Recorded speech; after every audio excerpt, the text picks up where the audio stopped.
You're also for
Yeah, he's backing down the 270 exit right now. He's going to probably try to come around and do another loop. Let you know. I'm going to set over here.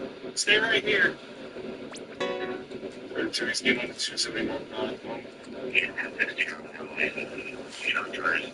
The driver, 19-year-old Rafael Adolfo Mayorga, is no stranger to the officers, who now must find a way to stop him safely before the situation takes a deadly turn. Control rise to something right off the bat. Don't even try. Matter of fact, too, we can box him in, not roadblock. We can box him in. That'd be even better for us to take an exit. Straight up. Though seemingly confident in their plan, the officers have no idea it's about to go very wrong. 36-year-old Sergeant Patrick Kemp heads to one point of the highway as his colleague positions himself at another, both preparing to deploy stop sticks. Watching from the car to appear, a call over the radio from Sergeant Kemp reveals that his attempt to stop the Challenger has catastrophically failed. Nearby officers race to his location, and it's immediately clear that his condition is critical.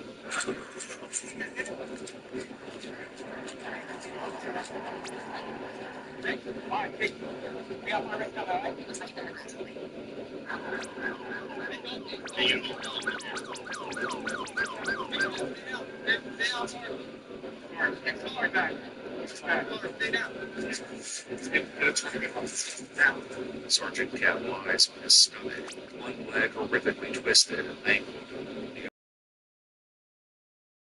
nearby. The second officer, still waiting further down the highway with a second set of stop sticks, throws them just as the Challenger speeds past.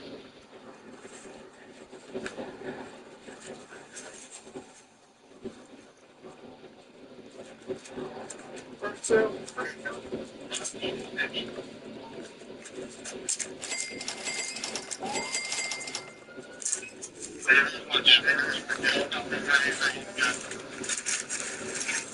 32. I hit the car's brakes. They're going northbound. 70.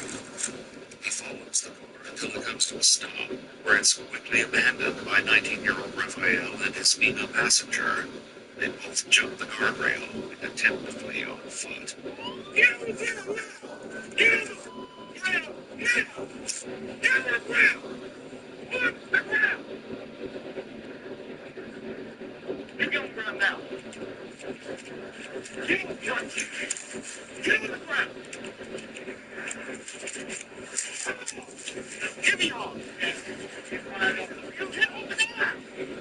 I'm making this now, officer! Are you guilty? Are you guilty? So I have you in custody. 270 northbound, left-hand shoulder. Patient to make sure that you got a face like this time. I don't know if stop talking. I'm free to speak. You're free to speak. You're being a first reassuring officer. Good luck with that. Good luck with that.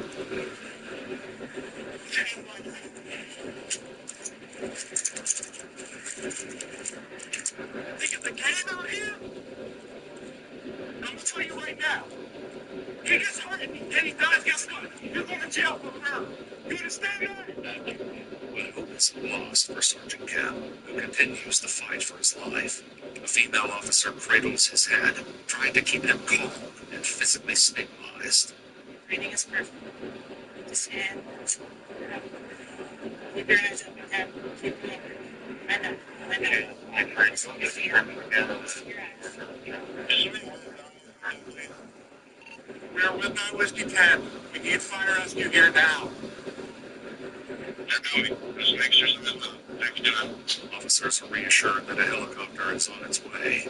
Meanwhile, a witness who saw the entire incident unfold is placed in the back of a police cruiser, where he calls someone over the phone. I just watched the police officer get hit by a charger. He lost both of his legs. I think he might die. Okay?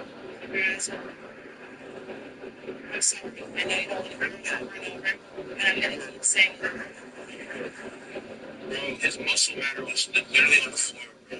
Like his legs are, both of his lower legs are torn off. Like his ankles, past to his shin below, middle of his shin below is torn off.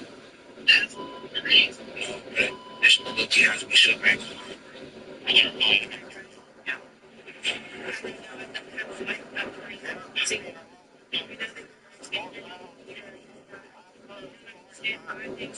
I know that you have a plan.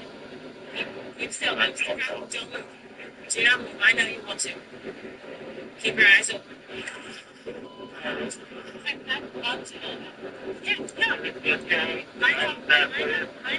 know. You cannot move right now. He got hit. Like, when I say he got whacked, and went straight into the guardrail. I didn't even tell you any more details, but I seen this. It's literally the muscles, I guess, like his calf muscle down to his Achilles, hanging sitting on the floor. Meanwhile, the officer who single-handedly apprehended both Raphael and his female passenger takes the opportunity to scold them while he awaits backup. I'm gonna tell you what, I'm gonna tell you what. Both of y'all are gonna be going to jail for first degree assault on an officer. Good luck with that. I thought it was a game. Y'all ain't with us all this time. So, okay, this is where you're at. I don't know. He's gonna be better back to a hospital. I don't know. That's your answer. But despite the devastating injury to his legs, Sergeant Kemp continues relaying orders to his officers. No. I'm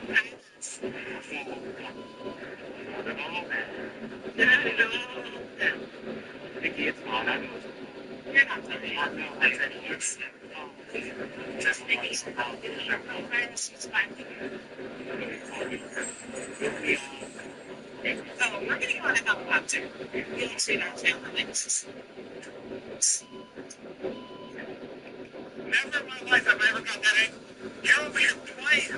When people his lives on this road, and you're riding with them thinking it's okay? And guess what now? You're just as much accomplice as him. You got medical conditions after doing that? You think anybody's worried about your medical conditions? That might be up and on the line. You just don't stand and deal with them.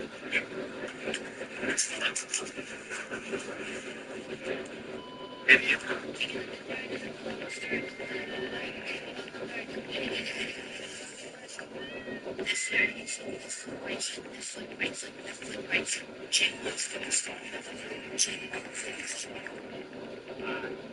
There's something I get asked a lot about. Is how to find new fishing spots. So I always tell people to check out the fish brain app. With the helicopter still some distance away, paramedics work to stabilize Sergeant Kemp for transport and manage his pain.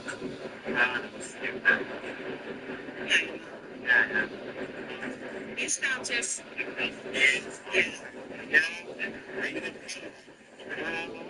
Obviously. Yeah. I'm going to move back slightly so they can evaluate you, but I'm literally, I will be with you every step of the way. I'm going to move back just like this. Get out of the conscious. No, sir. Any injuries on the front of your body that I know of? I was trying to get to.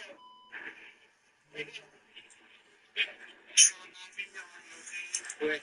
Still in the back seat of a cruiser, the witness continues to talk about the incident with someone over the phone. Yeah, he was running, bro. This was driving at least 120, bro.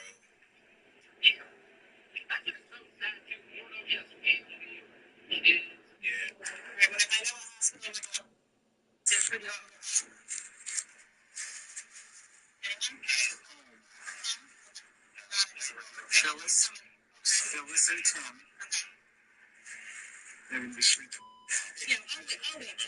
You know. Thank you. Amazing. The female officer takes hold of Sergeant Kemp's hand as paramedics deliver a round of pain medication. I know the police can be bad, bro. Damn, bro. I ain't just some dumb. Some dumb. Bro, some dumb.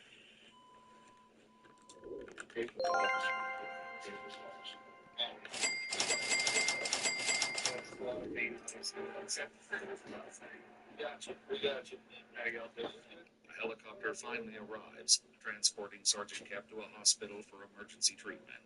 The two teenagers are also taken to the police station, where the shocking lead-up to the night's tragedy will soon come to light.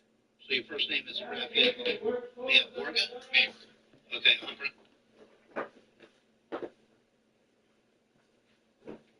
Really? Cool.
Sorry, what? You said them?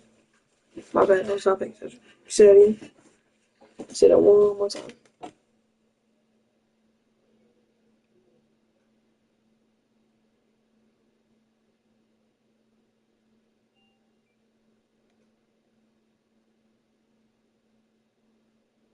Yeah, bro. Edward, you get trade maybe.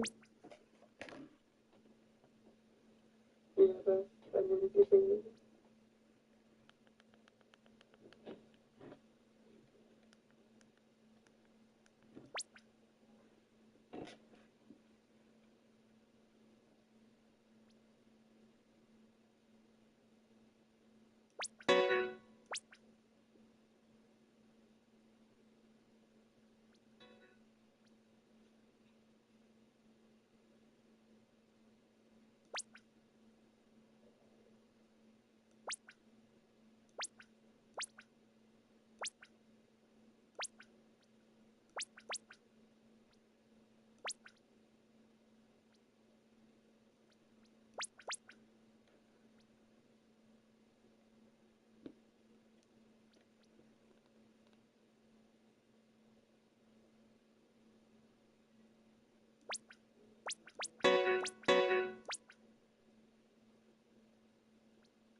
Sergeant I got paid when I was 17.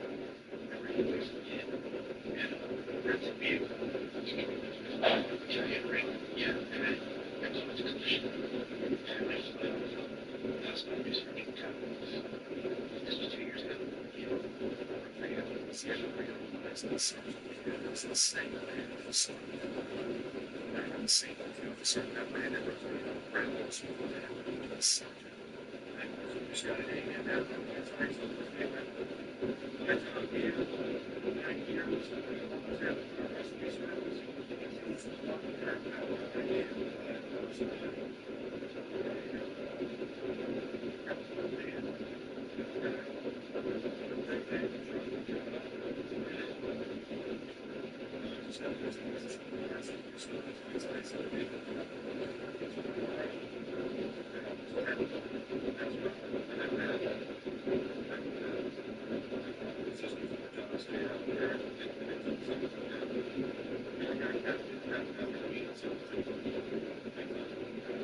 As the officer leaves the scene, he listens.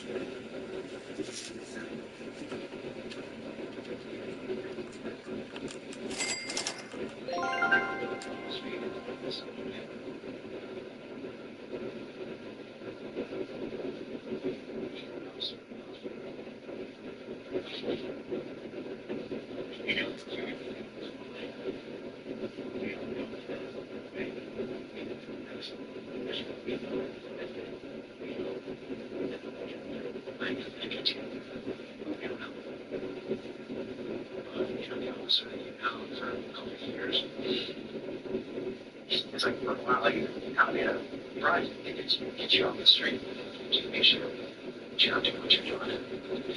This is what happens. It's kind of a sick place to drive.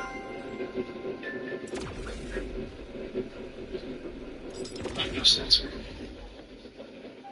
Yeah, no, that was anti.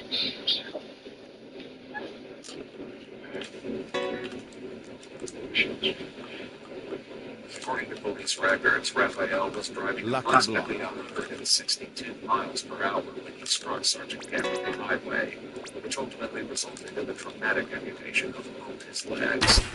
After explaining Raphael's charges, the detective gives him an opportunity to ask questions. Everyone's dead.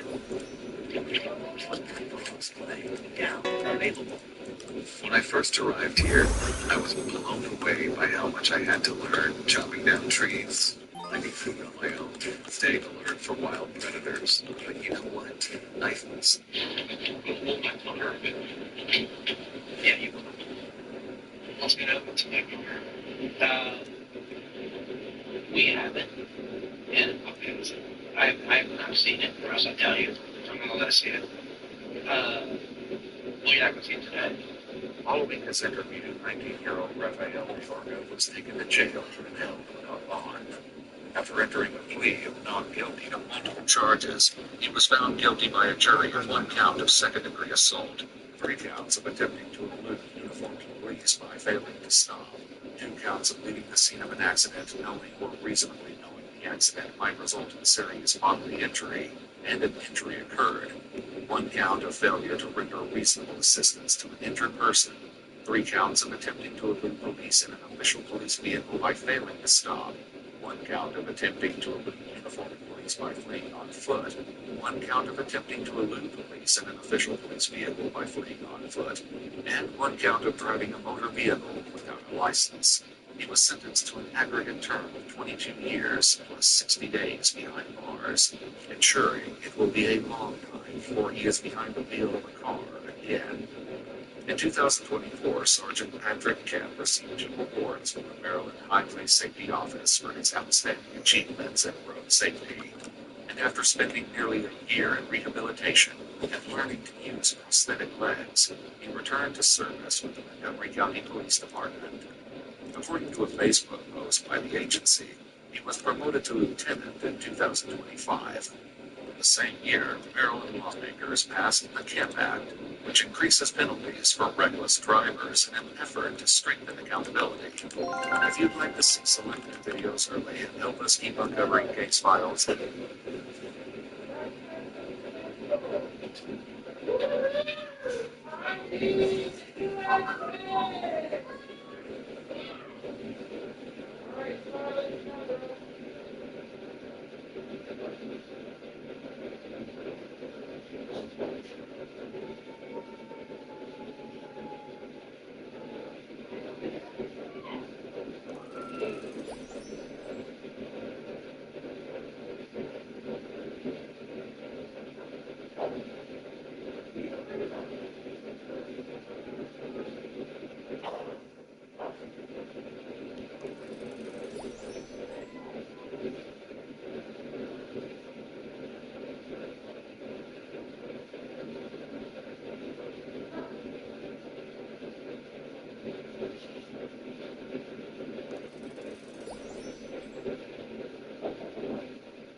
Hey, Mommy.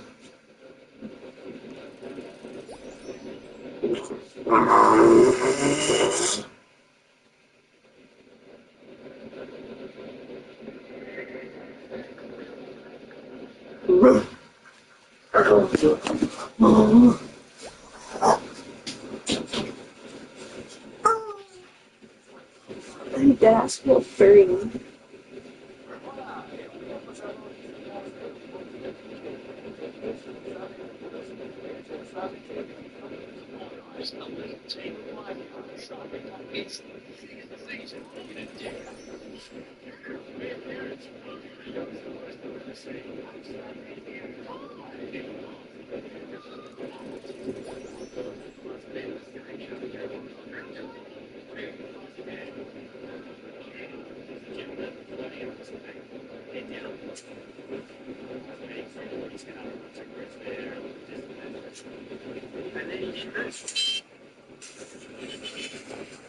By the time Noah arrives, Troy has already joined the rescue effort. When I got there, I remember the police taking our lifeguard board out and was trying to put him onto the board so they could carry him back to shore. Okay, well, it's like, Police funding for the mouth, I'm looking for the wind here. and I can see no signs of life. No, I'm good. pretty much the last person to get a handle on the board and help carry him in. Keep going. Jack, can you take out? In that situation, we were lucky we had Jack who could take over the tower. Off-duty Jack is suddenly in the hot seat. Jack, it was, 0 to 100 for me. Keep going. When emergency happens, you kind of know your roles straight from the start. So while we're out in the water, Casey's getting all the defib and oxygen ready.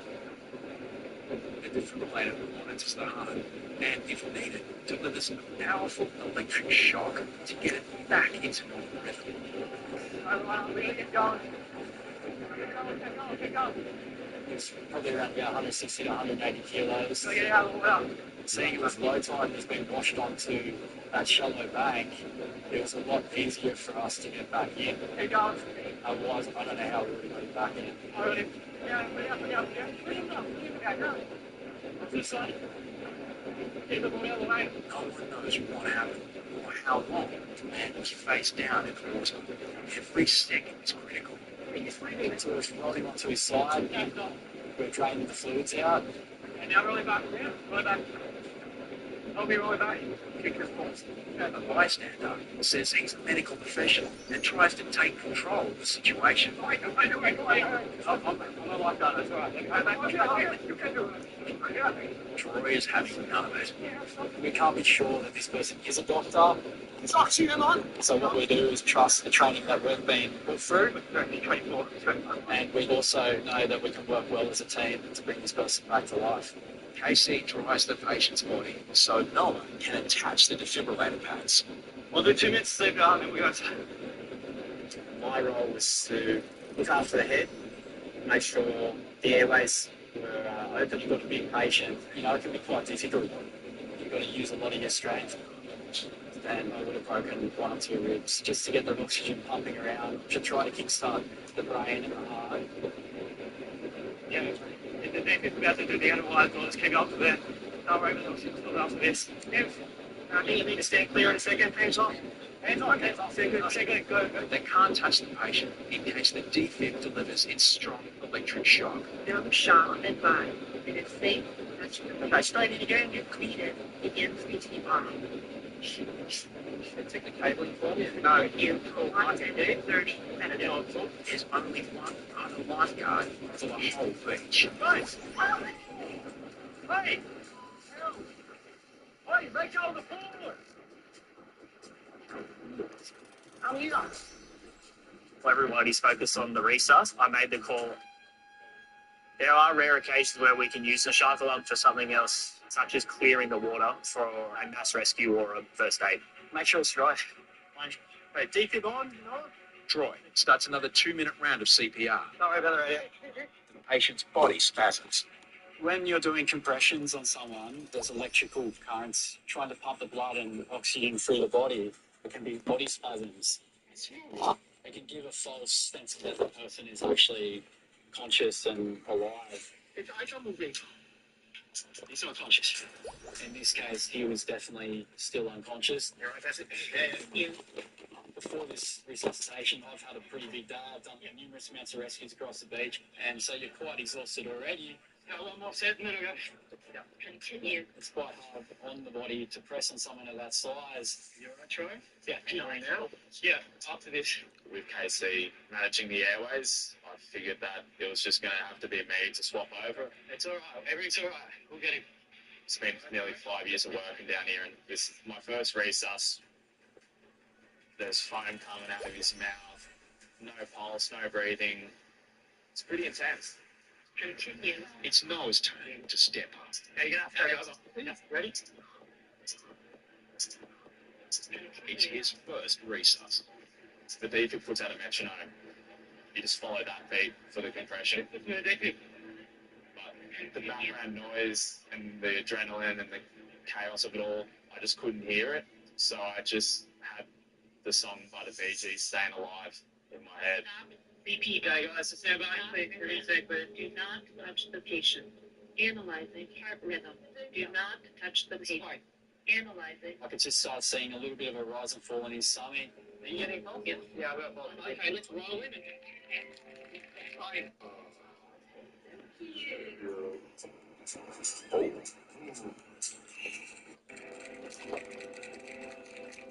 Just shows that there is a lot more awareness out in the public. They knew he was conscious. They knew we've got him back to life.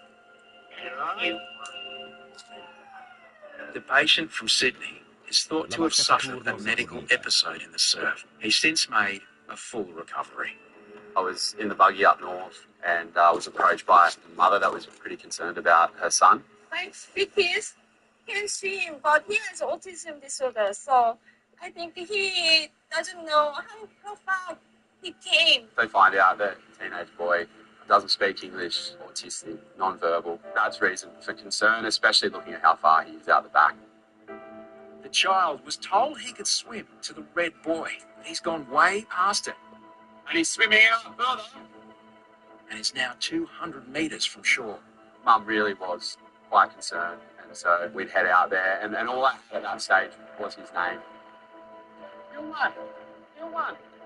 I started paddling out, and I was thinking a stranger coming out might cause him to panic. So I guess just trying to be really calm. So we had to get him on the board and then getting him back to shore. You won. Hello.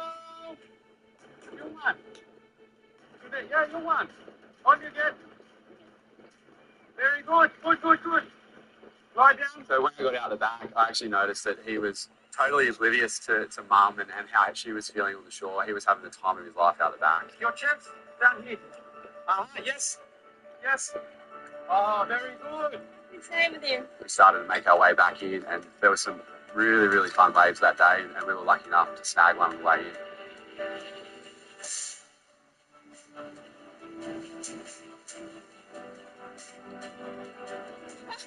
Oh, It's a wave of my summer. I didn't nosedive, he didn't fall off. It's tick, tick, tick. it's his first time to surf. You won. Good outcome. He had a great swim. He was on his way to New Zealand, but we managed to get him back in again. You right, Eddie? Yeah, we got a big fin chop here. It was a surfboard fin chop to the inside of her thigh. Elefanto, elefanto. In the middle artery too, so we're going to need some heavy first aid supplies down here. Get an ammo down here straight away. Conscious, but she's definitely knocking out. Tralalita, tralala. It's a big cut. The people who pulled her out said the femoral artery had been hit. The femoral artery is a major blood vessel in the leg. Ambulance, please. If severed, a person can bleed to death in minutes. It would appear at the moment it's her femoral artery. I believe she's just lost consciousness. It's a really bad cut. It's the deepest cut. The femoral artery is the biggest artery in the body, and it runs down the thigh of the leg. If you cut it, you can lose all of your blood in a very short time. If it's not treated the right way, you've only got minutes to live. In 30 seconds, Joel and Jacko brought the trauma kit, used mainly for shark attacks, and I've never seen tourniquet, things like that to deal with major wounds. The first responders had got a towel and they just wrapped it really tightly around their legs, and there was just blood coming through the towel. One of the first responders is a doctor who was surfing nearby. She's been applying pressure to the wound to staunch the bleeding. It wasn't until we undressed the towel and we could see how bad the cut was. It was the worst I've ever seen, for sure. Massive, deep wounds. It was as deep as, I've ever seen anything go. We then had a deeper look into the cut, and at this point I knew straight away that the femoral artery had not been cut open or damaged. So that was a big moment of relief, and we all looked at each other and we said, okay, we're going to get this girl off the beach. 22-year-old Carolina is on holidays from the Czech Republic. Right now, she's struggling to comprehend her brush with death. Paramedics came there so quickly. It was the best response from the paramedics I've ever seen. Ambulances there within minutes. The first responders applied that towel, and they just had it so tight, like they had all their body weight on her leg with the towel wrapped up. If it wasn't for Dr. Kate's quick response, things could have turned out very differently. There was a lot of blood in the water, and then when we got there, we just see the big cut on her leg. So we just took the board off her and tried to help her I learned it from Bondi Rescue. How you put them on a board and throw them back in. Hey, how you doing? There was a mother and a son, and the son was holding a bucket. Young Raphael has made a rare find. Something Harrison has never seen at Bondi. I don't know, I thought that, maybe he might have caught a little fish or something in the rock pool and he just wanted to show me. It was pretty cute. All I could see was a couple of shells, a bit of seaweed, and all of a sudden, I saw the most venomous thing you could ever find. What? The lizard! All the huts are down. The city is flooded with wastewater, and all the residents have fled. Running a city is so hard.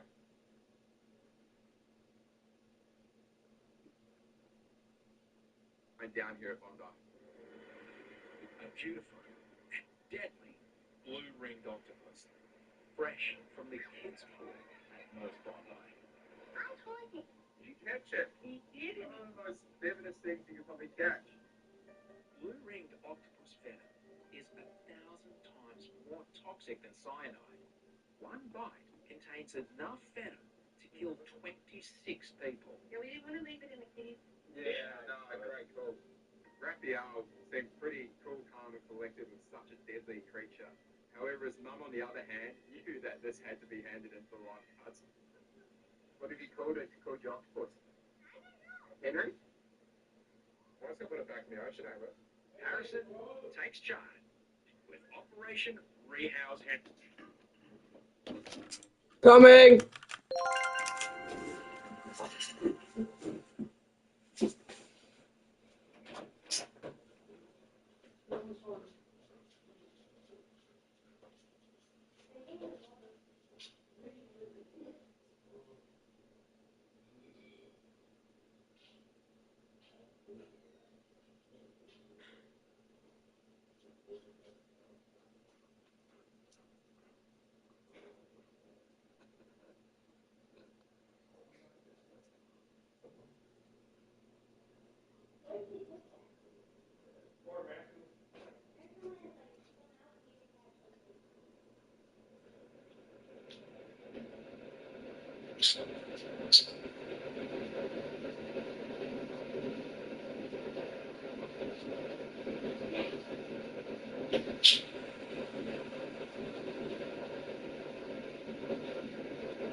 Henry.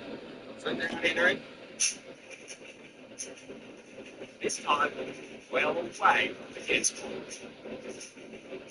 If anyone finds a blue-ringed octopus in Bondi, it's where they live and it's their home. However, if it is in the kids' pool, it's probably best to let the lifeguards know and we'll put it back in the ocean. I think I've seen it all. Now, the blue-ringed octopus, that takes the cake. There are 20,000 beachgoers on the sand today. One lies in agony. Part-time lifeguard Tom investigates. Hey guys, what's your name? What's that? Saying what? How old are you? Simon is from Sardinia. He had injured himself in the water. He hit his left arm on his surfboard. Pretty significant wipeout. No. He's in real pain. Tom suspects a serious fracture. We would require an ambulance as soon as possible. Paramedics won't arrive for at least an hour. I'll let the Leos know. In the meantime, Tom eases Simon's pain. Yeah, so Simon, what I want you to do is stick this in me now. The green whistle is an analgesia.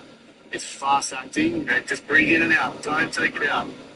Nice, long, slow, deep breath. Can you feel what I'm doing down here? Can you feel my fingers? In my other life, I work as a chiropractor, and that has a lot of benefits working down here at the beach. Open your hand up. You have to assess whether he actually has a spinal injury. Like what? Oh, he could feel everything I was doing, so that's a good thing. Obviously. Tom needs to learn vital information. But there's only one fact Simon will divulge. I'm not so tough, motherfucker. You are a tough mother. Yeah, I can't say that word, but that's exactly what you are. So some of the effects of the green whistle is that people generally go to a really happy place. They can act in a way that they probably haven't acted before. You look tough, you sound tough. As soon as that pain level goes down from like a 10 to a 1 or a 2, instantly became Mr. Tough Guy. I just need you to be tough for a little bit longer. My wife to know that I'm. Where is she? Some of the she's got a big bikini. What's her name? Oh, Simon was able to let me know, once he stopped using all this explicit language, that he actually had his wife down on the beach with him, so I needed to locate her quickly. That's easier said than done. All Tom knows is he's looking for a woman in a pink bikini. Needle, beat, haystack. No, no. No, no. Pink bikini. No, no. You down there? Tom has no luck in the buggy, so he sets out on foot. Excuse me? Hi. What's your... Is your name Nono? Yeah. Will you come with me? That's all right. You couldn't hear me because you had your headphones in. Tom's detective skills pay off. Looks like a broken arm now. Simon, Nono's here. Maybe I'm okay. I'm still a tough fighter. Is he like? He's on for painkillers. Okay. Oh, he doesn't usually talk like that. You sure? Yeah, okay. So he sounds like he's. He's hot as a guy. He's in happy place. Simon, how old are you again? 57? 50, man. 50, all right, take it. I should be 40. You should be. Well, 50 is the new 40. 40, well, I'm 50. At this stage, Simon, I think, was becoming very delusional. You know, we're faced with serious situations all the time, but we handle it with a bit of humour. Simon has been sucking on the green whistle for 20 minutes. The effects will soon wear off. Only paramedics can provide stronger pain relief, but they are still on their way. Did they give an indication on how long they'll be? An hour, probably. Okay. I'm sorry, I don't know how to cope with this. I'm supposed to be very panicked. No, nothing to be panicked about at all. 19 years as a professional lifeguard, I've never been asked, should I be panicking? Do I panic or do I stay calm? I'll go for the latter. But we've been waiting on the beach for a significant amount of time, and so then the pain starts coming back, and then the situation gets heightened again. So I actually had to administer a second green pen. Simon, just open your eyes. Open your eyes. That's the second green whistle. Well, I can do grammar for both, but I can't do know my heart.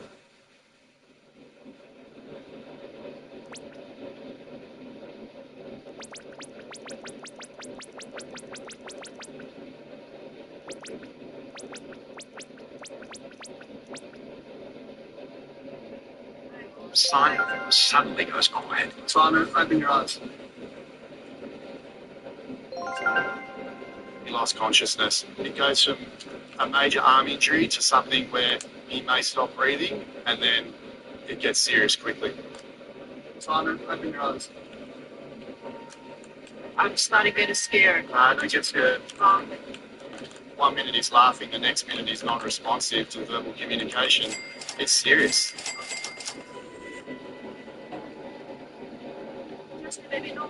Suddenly, Simon wakes up. It's fine alive, but you let go. That's it. Just keep breathing. No. Stay still. You have a bit of oxygen, okay? It's a really tricky situation being with a patient for a long period of time. Things change quickly. I might get another lifeguard down here first since it's starting to deteriorate. The wind has picked up. Simon is not only in serious pain, now he's at risk of hypothermia. Simon's been on the sand for at least 45 minutes, and with that wind, he gets cold quickly. We have to insulate. When I first arrived here, I was blown away by how much I had to learn. Chopping down trees, finding food of my own. His body heat, get the space blanket on him quick. Good to see that paramedic come down. It was getting very serious. The paramedics, they were able to stabilise Simon's left arm. They applied a fast-acting cast, a brace, but also slow his breathing down so he didn't continually slip into shock. Hey, take that Simon, doing really well. and we were able to transport him from the beach to the ambulance. That was smooth. It was surprising that he could walk. It caught me off guard, considering the amount of pain he was in and the fact that he'd just lost consciousness 10 minutes prior. Simon was treated for a dislocated elbow. He's since made a full recovery. Been a rainy afternoon, big swell. Haven't really had anybody down south at all. And then I see the guy sort of behaving a little erratically, not your normal swimming behaviour. So I thought I'd drive down, I wanted to get him out of the water pretty quickly. It was pretty dangerous. Get closer and closer. I'm like, oh, okay, he's stumbling, falling over. He may have had 1 or 2 drinks. Back to shore. Out. Drifting into the rim. The more times I've de-aided, the more I started to realise he's actually so drunk he can't even stand up on his own. Drinking is actually prohibited on Bondi Beach purely for this exact reason. Drinking in the ocean does not mix. I was like, all right, clothes off now. I've got to run in and get him before a wave bowls him over and takes him back out again. The guy could barely walk on stable land, and he's going for a swim when there's 8-foot swell coming through. Oh my God, he's still wearing socks. He's in jocks and socks. He's stumbling up the beach. It can get really, really frustrating. Half the time down here, it seems like we're saving people from their own mistakes. Oh no, it's closer. Maybe that's his mate to them up there. I was watching on and I noticed that he was with another group of intoxicated people. Take the cameras off us, mate. Take them off. Oh, crap, Dan. I think this was alcohol-fueled violence. Take it off. Us. Hey. Holding on him with us.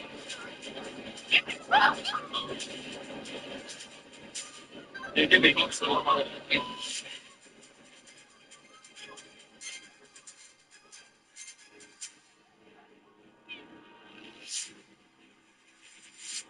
We're so lucky that the police are right there. After that incident, your heart rate's up, the adrenaline's pumping because it's something that doesn't happen every day. While police calm things down, Jack keeps an eye on his rescued swimmer. So it turns out the guy that I helped, his name was Jack also. I'd say the only thing we have in common is we love to swim in the afternoon. But that's about it. What are you to Bondi today? Yeah, it's for my birthday. Yeah, he's having a couple of drinks, yeah. He's in a bit of a stage. He just started spewing his guts up, so ambulance is here. They're treating him now. I unfortunately had a bit too much to drink. Did it all come up, Jacket? I reckon I'm all I feel prepared. Are you planning to go home? You want to go fishing in the morning? 2 in the morning? Testing how long a strawberry Antonio will survive in a public school. I'm joking, but in today's video, I'll be testing this La Casa booth. So here I load into the server, and this time I decided to join VC servers right away, so exploiters can't join with auto join. When I load into the VC server, not a lot of people rush my base. Also, when I hit 100,000 subscribers, I will pick 5 subscribers from the comments to fight for a strawberry elephant, so make sure to subscribe. It looks like there are only 3 people in my base, but they are giving it their all for the La Casa booth. Slowly, more and more people start coming to my base, and it starts getting more and more chaotic every second. Here this guy slips out with the La Casa booth and gets really close, but then gets briefed. After that, it was just constant fighting for what felt like forever. And if it kept going like this, we would be here forever. So I decided to leave. Since no one could get this La Casa booth, I'll give it to a subscriber in the comments. Epstein kidnapped me when I was 11. He showed me his soul feels like heaven. I can't accept that Epstein is gone when it comes to Epstein kidnapped me when I was 11.